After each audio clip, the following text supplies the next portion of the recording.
เป็นสัญญาณที่ดีอีกแล้วนี่มานี่แล้วพี่น้องงัดทั้งงัดอีกแล้วตัวน้ำแกงแต่หมูบ่ใหญ่ครับหมูบ่ใหญ่เด้อจ้าพี่น้องหมูหน่อยปูมันบ่ปูมันก็บ่จักมันสิออกใหม่บ่ออกใหม่คักๆแล้วบ่แม่นออกใหม่บ่หรอกครับนี่แต่มัน มันออกหมูบ่ใหญ่นี่ออกใหม่อีกแล้วนี่น้ำแกงทักไป3-4 มื้อได้เก็บเห็ดปลวกขาวใหญ่วันนี้มาได้พอน้ำแกงอีกแล้วแต่หมูเพิ่นหัวกระสุนครับหัวกระสุนจักศูนย์20 30 40 50เบ็ดปูกำลังแทงมืออื่นเอาตะกุนอันนี้ข้าเครือ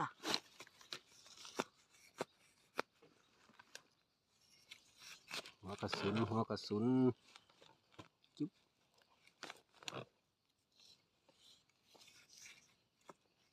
งามๆครับ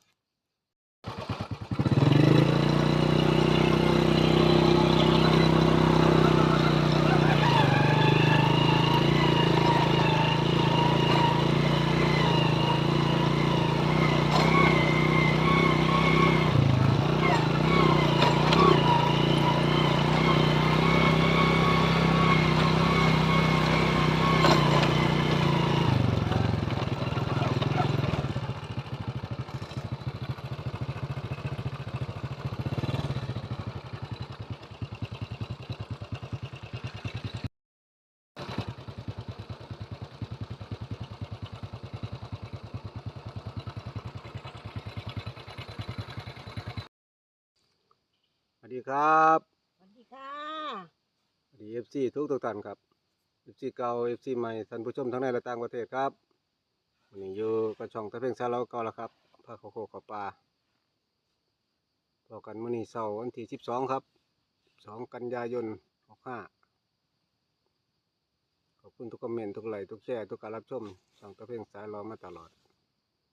เป็นกำลังใจดีๆให้ตะเพ่งกระยาดตลอดมากครับไปกับไปลุ้นไปชมไปรอปลากระยาดกับตะเพ่งเบิ่งมื้อนี้ว่าสิมันบ่ครับสิได้พ่อปนพ่อแกงพ่ออ๋อบ่เนาะครับไปครับไปรอกันเลยไปจ้าหาเบิ่งว่าสิมานบ่มื้อนะครับไปรอปลากับตะเพ่งกระยาดตัดครับดอกใหญ่ๆงามๆเลยตะเพ่งพวกตาดกำลังบ้านพาวเวอร์ตาดตูมกำลังงามๆเลยครับ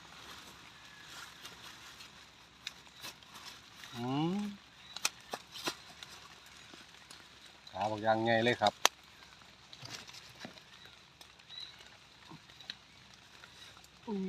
ขาอบวบเลยเอาบ่ได้อย่าได้บ่สุดขาสับขาสามพี่น้องก็ครับแบบกำลังงามเลยครับ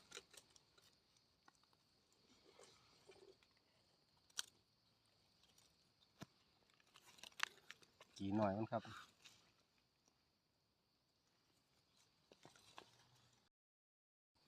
กี่หน่อย2 กี่ครับ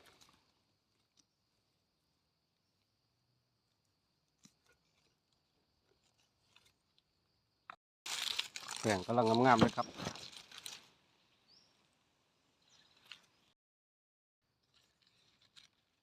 แป้งครับ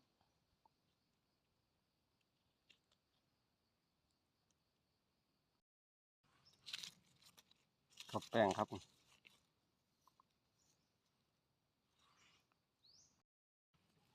ดอกนึงครับ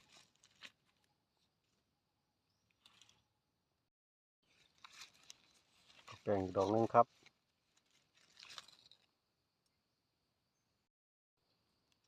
อยู่ไม่กับแป้งครับ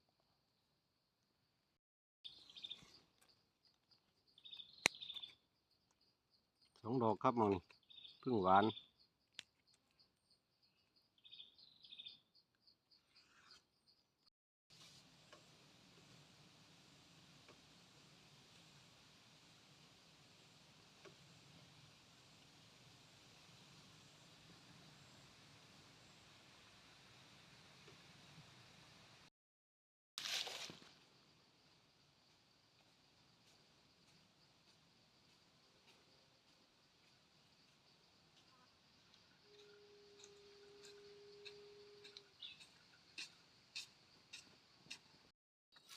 ป้งดอกใหญ่ครับฝนตกใส่ครับ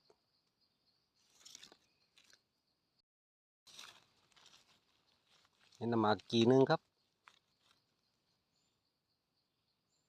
ก็หน่อยมานี่แล้วพี่น้องในงัดทั้งงัดอีกแล้วกูน้ำแกงแต่หมูบ่ใหญ่ครับ หมูบ่ใหญ่เด้อจ้าพี่น้องหมูหน่อย แม่ปูมันบ่ มีปูมันก็บ่จักมันเพิ่ง ที่ออกใหม่บ่ออกใหม่คักๆแล้วบ่แม่นออกใหม่บ่หรอกครับนี่แต่มัน มันออกหมูบ่ใหญ่นี่ออกใหม่อีกแล้วนี่น้ำแกงทักไป3-4 มื้อได้เก็บเห็ดปลวกขาวใหญ่วันนี้มาได้พอน้ำแกงอีกแล้วแต่หมูเพิ่นบ่ใหญ่ มีปูเถิดๆครับพี่ เป็นสัญญาณที่ดีอีกแล้วนี่หัวกระสุนครับหัวกระสุน ยักษ์ศูนย์ 20304050เม็ดปูกำลังแทงมืออื่นเอาตะปูอันนี้ขาเครือ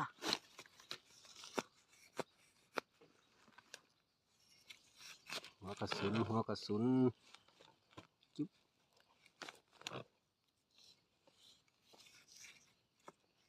งามๆครับกำลังงามๆครับ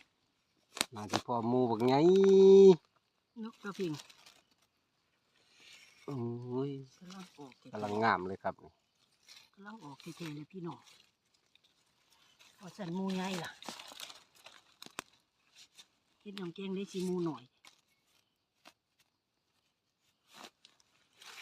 ไม่อาจมือบ่ถึงเด้อ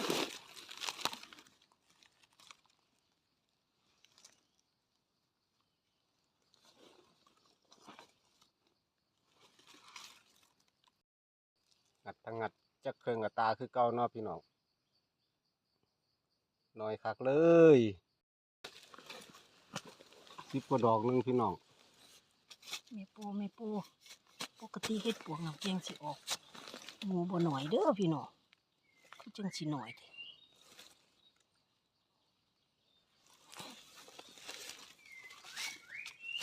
ด้ บานอยู่3 ดอกครับ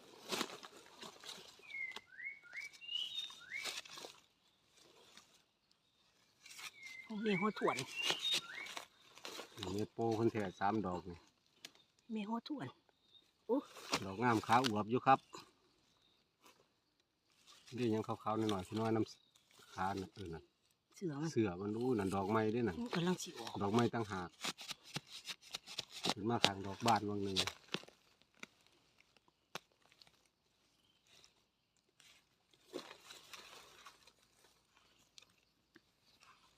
จุ่มนี้5 ดอกครับ งามเลย จุ่ม พี่น้อง นี้5 ดอก ก็แดงงามๆครับ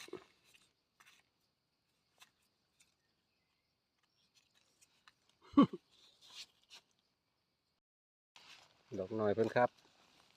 ก่อแดงแข็งๆเลยครับ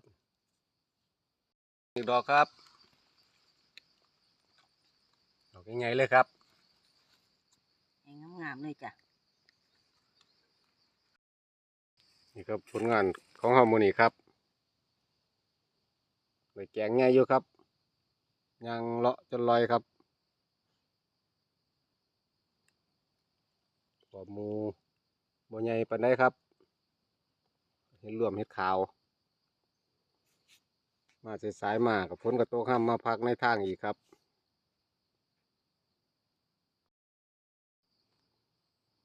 นี่ตะเพ่งก็จะ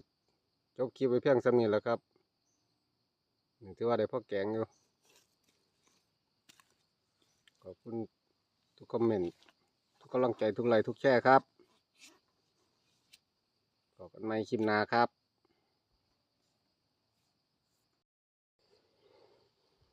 กลับบ้านญาติ กลับบ้านแล้วจ้าพี่น้องมื้อนี้ย่างจนขาลอย ย่างคักเลยพี่น้องโคกปลาใหญ่ไปเลยกับย่างสุดบ่เห็น มาราธอน มาราธอนเลยมื้อนี้ หายากครับนี่เห็นหมูบ่ใหญ่นี่บ่แน่ครับอาจสิเป็นแม่โปเพิ่นสิออกมาใหม่ก็ได้ครับนี่น้ำแกงครับว่าหมูบ่ใหญ่ออกกันใหม่คลิปหน้าครับ เฮ็ดบ่ทันออกเนาะจ้าพี่น้อง สวัสดีครับ บ๊ายบายกลับบ้านแล้วค่ะยายอาจเมื่อยแล้วค่ะ